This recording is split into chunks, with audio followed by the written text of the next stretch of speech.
لو لسه لحد الان مش عارفه ازاي تعملي روتين لبشرتك رغم كل الفيديوهات اللي انا نزلتها والبوستات والستوريز اللي انا اتكلمت فيها عن روتين البشره، فانا دلوقتي هوريكي خطوه بخطوه ازاي تعملي روتين لبشرتك بطريقه صح، ايه هي الاساسيات اللي انت المفروض تستخدميها، وازاي بشرتك بقى تكون حلوه من غير ما تستخدمي مليون منتج على بشرتك. بصوا انا اصلا يعتبر مش حاطه ميك اب، فهي ماسكارا بس. نحط الميك اب ريموفر، بنحط القطن على عينينا بحركات دائريه خفيفه جدا علشان رموشنا ما تتقطعش، وبتلاقوا بعدها الماسكارا كلها طلعت. طيب الخطوه اللي انا بعملها دي خطوه الميك اب ريموفر دي، انا بالنسبه لي خطوه مهمه عشان انا بحط دايما ماسكارا. اول خطوه المفروض اساسيه في الروتين بتاع بشرتنا ان احنا نغسل بشرتنا بالغسول بتاعنا، وكنت منزله لكم فيديو فيه تقريبا 20 غسول، وقلت لكم في اخر الفيديو ازاي تستخدموا الغسول بطريقه صح عشان تلاقوا منه افضل نتيجه. فاللي لسه ما شافش الفيديو ده يروح يشوفه. بس سريعا كده، المفروض بحط الغسول اول حاجه على بشره تكون منديه، بعمل مساج بحركات دائريه لمده 30 ثانيه اقل حاجه. طيب انا بستخدم الغسول كم مره في اليوم؟ انا كبشره دهنيه بستخدم الغسول مرتين في اليوم، مره الصبح ومره بالليل. اما الناس اللي بشرتهم جافه فممكن نستغنى عن خطوه ان احنا نغسل بشرتنا الصبح اول ما نصحى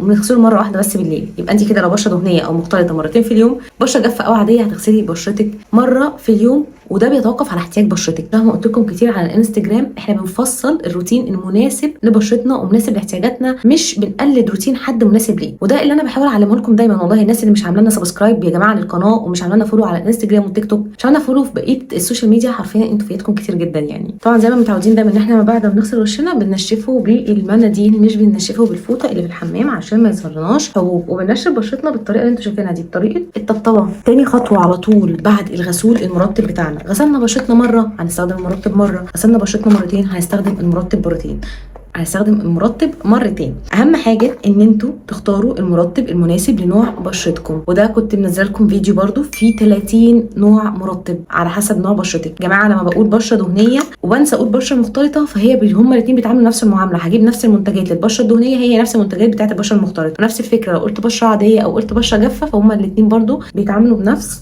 المنتجات وبنفس الحاجات كلها والخطوات كلها كامله. في ناس بتحتاج ان هي ترطب بشرتها اكتر من مرتين في اليوم. لو انت حتى بشرتك دهنيه فانت لازم ترطبيها عشان تمنعي ان اصلا يظهر لك حبوب. المرطب بتاعي مناسب ان هو يتحط حوالين العين علشان هو ما فيهوش عطور، فحطيته حوالين عينيا عادي جدا. مش لازم ان انا اشتري كريم عين. يعني كريم العين خطوه مش اساسيه خالص، بيبقى في حاجات معينه كده لو لقيناها في المرطب بتاعنا ينفع احنا نستخدمه عادي حوالين العين. لو عايزين تعرفوا زي ايه قولوا لي في الكومنتات. شايفين دول 3 انواع مختلفه من السيرم. ده سيرم فيتامين سي، ده سيرم ساش فيه مواد كتير بتساعد على تفتيح وفي فيتامين سي. ده سيرم اسمه كافيار وفيه مواد كتير جدا برضو بتساعد على تفتيح البشره وتغذيه البشره. طب هل ال3 انواع سيرم دول خطوه اساسيه في روتين البشره؟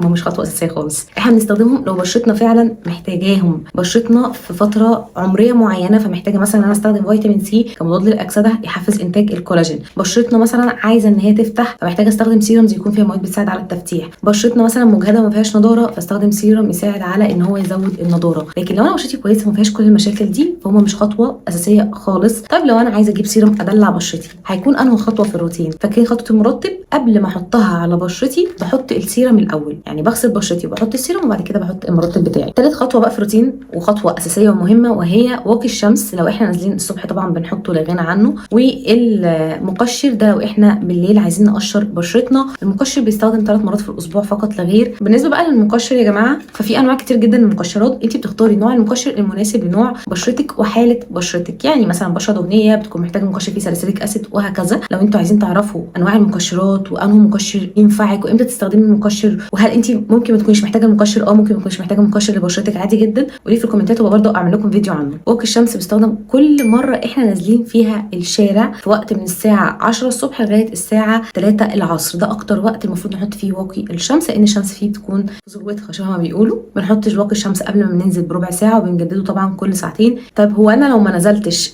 يبقى ايه هو الروتين بتاعي؟ هيبقى غسول ومرطب فقط لا غير. يا جماعه انا بيعدي عليا ايام كتير جدا والله العظيم ما بستخدمش غير غسول ومرطب بس.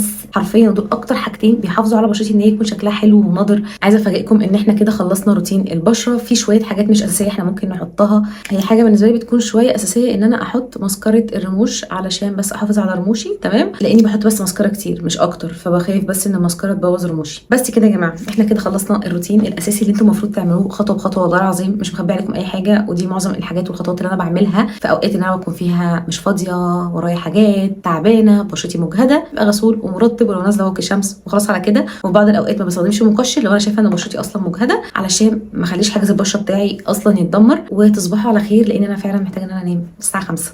باي باي.